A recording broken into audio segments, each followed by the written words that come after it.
and welcome back to Mama Yaya Soy. I'm Yael and I am so excited to have you here. Today I am participating in a collaboration hosted by Ingrid over at the Ingrid Chronicles. I highly recommend you check out her channel. It is listed below in the description, as well as the playlist of all the other mamas who are contributing to today's topic, which is our mid-year evaluation of our homeschool.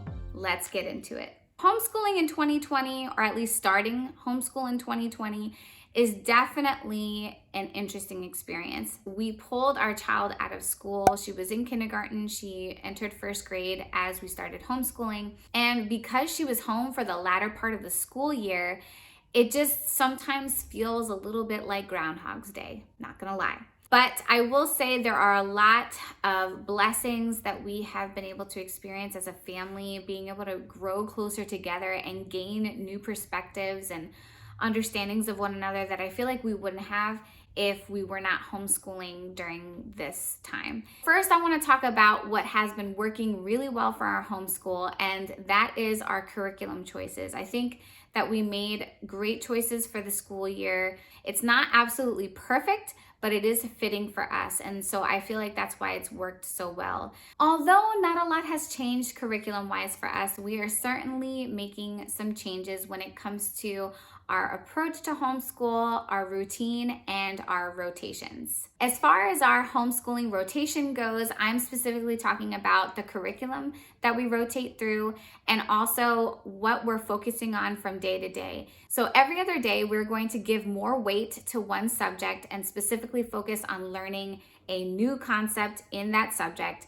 And then we're going to do a little less weight on another subject and just reinforce things that we've already learned. So for instance, if one day we are focusing more on reading and language arts, we are going to be simply practicing concepts that we already have learned in writing and in math. We've only been doing this for 2 weeks now, but I am telling you, I see such a difference in attitudes, in attention. This rotation also allows for a lot more hands-on exploration of each concept. We are also taking a more unschooling Montessori hands-on approach. This has really benefited all of my kids, but especially my oldest. I have also personally loved creating DIY activities for the kids to do that is supplementing and helping them reinforce concepts that they're learning. And I want to show you really quickly one that I recently developed that I'm so excited about. These are natural wooden boxes that I purchased from Michael's recently.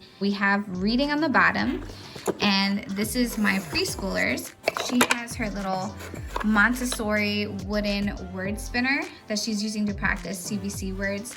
And this is something that I also made. Then we have 2 compartments above that. One is dedicated to math and one is dedicated to writing. And so the math one has these 4 little Unifix cubes, and the objective there was to create different types of patterns like ABA patterns. And then on the top here, we have our unit study box. Now let's talk a little bit about how we have switched up our routine. If you have not already seen my homeschool room tour, I highly recommend you check it out. And in that video, I kind of give a little bit of an overview of what our homeschool schedule looks like. But I have certainly changed that a little bit. This is something that I have come up with now, and it's something that I introduced to my kids during our first week back from the holidays as our reorientation week. So the adjustments that I made to our schedule really follows 2 things. One, our daily rhythm, which incorporates eating, working, playing, and resting. And the fact that I am going back to work. I am teaching a college course part-time. So I needed to make sure that our schedule, our routine was going to fit in with that transition. We don't do the same things in the same order every day. When we're playing or exploring versus sitting down and doing work, those are the things that we move around a little bit. And the way that I have scheduled things has allowed for that flexibility. I've mentioned this in a few other videos, but our homeschool philosophy is to cultivate love and empathy in our children, as well as criticality for all aspects of life. Our desire is that as our children grow, so does their dependency on the Lord for wisdom and understanding, and also that they gain a healthy independence in terms of their pursuit of knowledge. That being said, I feel like all of the changes that we have decided to make as far as approach and routine and rotations this year are really going to bring this philosophy to fruition in our children's lives. In light of all that, I truly feel like our homeschooling is going quite well, but for a more unbiased yet still subjective opinion, here are my children. All right, girls, on a scale of 1 to 10, how would you rate our homeschool? 1 being really bad and 10 being really, really great. Really great, 10 times.